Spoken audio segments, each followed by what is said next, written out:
Hey everyone, welcome back. Today we're going to be doing a deep dive on something I think we can all relate to, mental health. Yeah, It feels like it's everywhere you turn these days. right. You Yes. just can't escape it. Everywhere. And so I think it's important, I'm glad that people are talking about it. It's Yeah. definitely not something to sweep under the rug. So I'm excited to have you here to kind of help me unpack this whole, I don't know, this whole topic because I've been reading a lot about, social media Yeah. and how it's impacting mental health. And some of the research is honestly kind of scary. Well, it is and it isn't, right? Because it's such a complex topic. Right.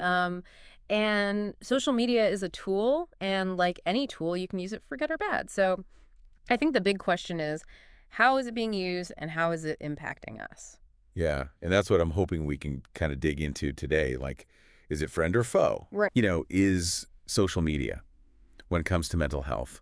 And I think one of the things that really jumps out at me is, the whole anxiety piece Yeah, for and sure. self-esteem. Like, how is social media impacting those areas?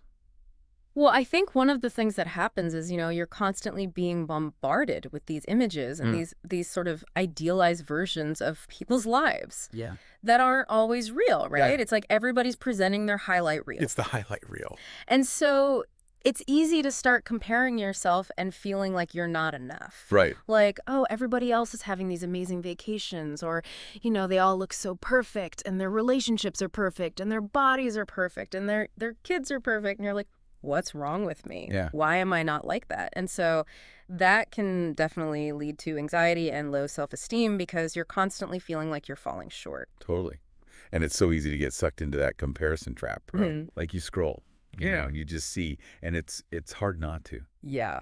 compare yourself. So I mean, what can we do about it? Right. Like, what are some, you mentioned some strategies, things like mindfulness, digital detoxing. Right. What does that actually look like? Well, mindfulness I think is really important because it's about being present in the moment Okay. and not getting caught up in that mental chatter Yeah. Yeah. that we were just talking about. Right. Right? Like the comparing yourself to others or worrying about the future or ruminating about the past. Right. Mindfulness is like, okay, I'm here, I'm present. Right. What are my senses telling me? What am I feeling? And just kind of observing those things without judgment. So how do you actually do that? Like, Yeah. what does that look like in practice? Well, there's a lot of different techniques. Like meditation is a big one. Okay. There's a lot of different types of meditation.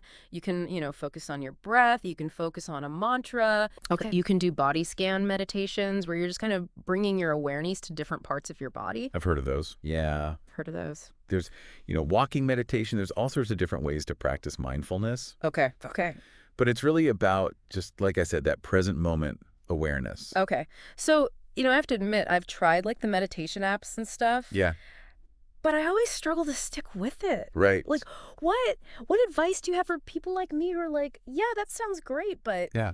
I can't seem to like make it a habit. Well, I think first of all, don't beat yourself up about it because Yeah.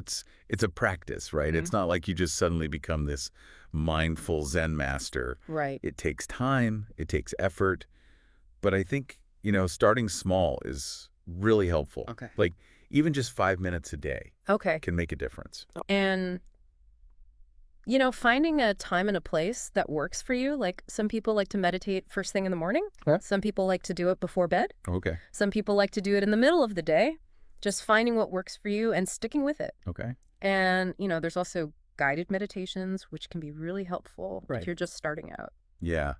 Yeah, those are good. Okay, so mindfulness. Yeah. Check. Now, what about the whole digital detoxing thing? Right. What does that entail? Well, I think, again, it's about being intentional Uh, with your technology use, right? Yeah. Because I think a lot of us, we just kind of mindlessly scroll. Yeah. We're on our phones all the time. It We're constantly checking email, checking social media, Yeah. and it's exhausting. is. And it's not really doing anything for us. Right. So digital detoxing is about saying, okay, I'm going to take a break from this. Okay. I'm going to put my phone away. I'm going to turn off the notifications. Okay. I'm going to, maybe not even look at my computer for a few hours Okay. and just kind of disconnect from the digital world and reconnect with the real world. Okay, so like give me an example. What would that look like? Well, it could be something as simple as not having your phone at the dinner table. Okay. or, designating certain hours of the day as tech-free time. Okay. Okay. Like maybe from, 8 to 9 p.m. every night. I'm not going to be on any screens. Okay. I'm going to read a book. I'm going to take a bath.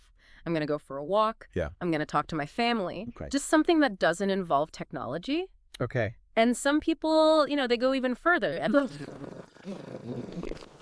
Oh, wow. Where they completely disconnect from all technology for a whole weekend. I don't know if I could do that. It's hard. I don't know if I could do that. It's hard, but it can be really beneficial. Yeah. Because it gives your brain a chance to rest and reset. Okay. And it allows you to kind of reconnect with yourself and the people around you. Okay. Yeah. I mean, I've actually tried like mini digital detoxes. No, not a whole weekend, but like I'll go for a hike and purposely leave my phone in the car. Yep. Or, or just like little things like that. And it is amazing, Yeah. like how much more present you feel. Right. And, you're actually like looking around and taking in the scenery and not just like, Yeah. taking a picture to post on Instagram. Right. Exactly. So it's definitely helpful. Yeah. And I think the key is to find what works for you. Right. Right. Like not everybody needs to do a full weekend digital detox. Right. But I think everybody can benefit from just being a little bit more mindful about their technology use. Okay. And taking some breaks here and there. Okay. So to recap, we've got mindfulness. Yes. We've got digital detoxing. Yes. What are some other like actionable steps People can take? Like what can our listeners start doing today? Well, I think, one thing is to start paying attention to how you're feeling Okay. when you're using social media. Okay. Like, are you feeling anxious? Are you feeling jealous? Are you Okay. feeling inadequate? Okay. If you are, that's a sign that maybe you need to take a break. Okay. Or maybe you need to unfollow some accounts that are making you feel that way. Okay. Or maybe you need to limit your time on social media altogether. Okay. Another thing is to start cultivating some offline hobbies. Okay. Things that you enjoy doing that don't involve technology. Yeah. Because that can help you to kind of reconnect with yourself. Right. And get out of that digital world. Okay. Yeah, that's good. And then, just remember that you're not alone. Right. Like everybody struggles with this. It's a really common issue. Yeah. So don't be afraid to reach out for help if you need it. There are therapists, there are support groups, there are lots of resources available. Awesome. This has been so insightful. Good. I feel like I've learned a lot, Good. and I'm definitely going to be implementing some of these strategies myself. Yeah. So thank you so much for sharing your expertise. You're welcome. And I think, for our listeners, just to kind of leave you with a final thought, like as you're going about your day, as you're scrolling through your feed, just take a moment to check in with yourself. Like, how are you feeling? Yeah. And what small changes can you make to create a healthier relationship with technology Yeah, and ultimately a happier, healthier you? for sure. So, till next time, take care. Bye. Bye.